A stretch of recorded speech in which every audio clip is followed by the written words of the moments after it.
Lumpy Gear Changes. Feel like your car is jumping gears, or over-revving before changing? Don't pay expensive garage bills.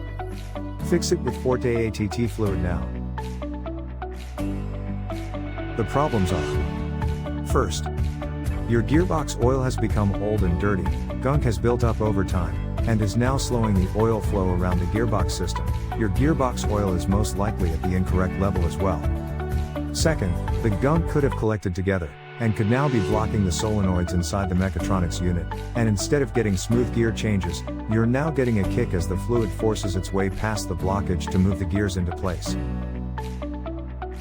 So here at BMW Tool Rental, we suggest adding 2 bottles of automatic transmission treatment to the gearbox oil, and running it for a few hundred miles to clear out the system and remove any gunk that has built up over time. Then do a gearbox oil change, and add 1 bottle of Forte automatic transmission treatment with the new oil to keep your gearbox running perfect. To buy now, please contact us at www.bmwtoolrental.co.uk.